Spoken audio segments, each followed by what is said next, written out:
Good evening, friends. My name is Dr. Rahul Sood. I'm working as a senior consultant nephrologist at Kidney Hospital, Jalandhar. I'm working in the field of nephrology for last 12 years. My specialty is dealing with the renal patients only.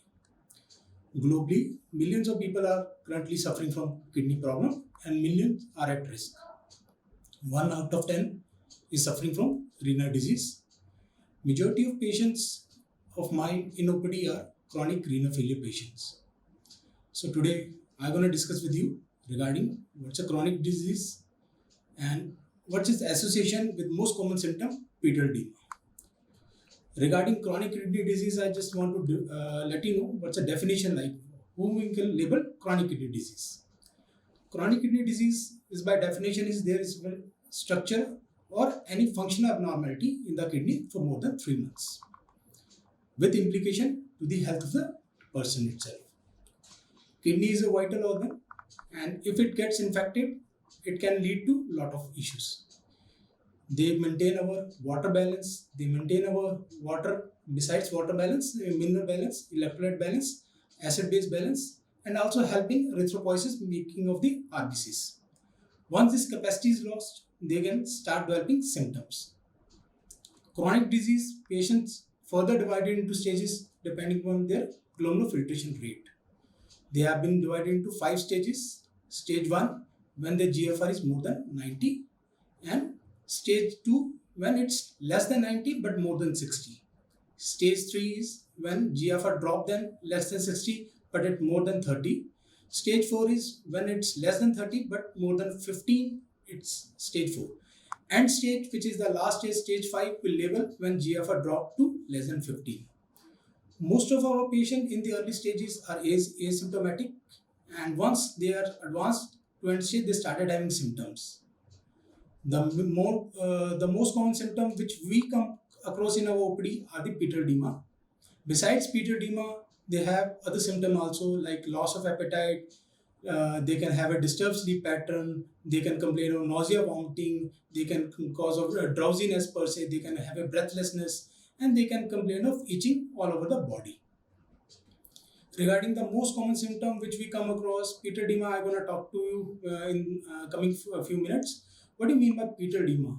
Basically, it's a fluid accumulation in your ankles in the lower limbs. The pathology or the mechanism behind it, there are 2 basic causes. One factor is whenever there is a renal disease, if there is a glomerular involvement, there will be proteinuria.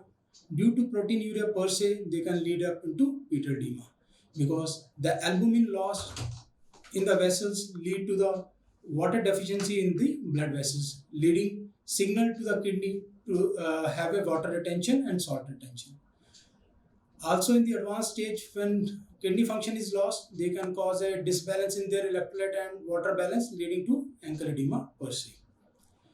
Most of the time symptoms they present with, they have a tightness in the lower limbs, they feel a heaviness in the lower limbs, they can have complaint of some weakness due to the peripheral edema. They can complain of they have a pitting type edema. Whenever they press over the limbs, they can have for a few seconds, they complain they are having the peripheral edema per se. How are we going to manage this most common symptoms? Beside that, we basically counsel them regarding to restrict their fluid intake. Besides that, fluid restriction, salt restriction is also important, because salt imbalance lead to the fluid accumulation per se. Along with that, we prescribe them diuretic, which are the water pills, which causes the loss of water along with the electrolytes, salt from the body per se. But it has to be given very cautiously, otherwise it can be dangerous for the patients. They can cause a fall in their blood pressure, they can cause them giddiness, and they can further damage their kidney function also if used overzealously. Besides these diuretics and salt restriction and water restrictions, we can also educate them. They can wear the stocking, which can also be patient can wear it overnight. But most common problem which they wear with the stocking is they complain of the irritation, skin irritation with the stocking per se. Another option is they can elevate their limbs. They need to keep their limbs, lower limbs above the heart level for 30 minutes. They can do this process for 2-3 times in a day. So my dear friends, I'm gonna say, once you have all the symptoms, we need to be in a regular checkup with our patient. It can be due to underlying chronic kidney disease per se. It is not always possible to prevent CKD, but if you are at a risk, like you are underlying diabetic, hypertensive, you need to be on regular follow-up so that in early diagnosis, the CKD progression can be delayed. Besides delay, you need to have dietary advice also, healthy living style also to delay in the progression. Hopefully, this talk will be beneficial for my friends and all of the patients. All the best to you.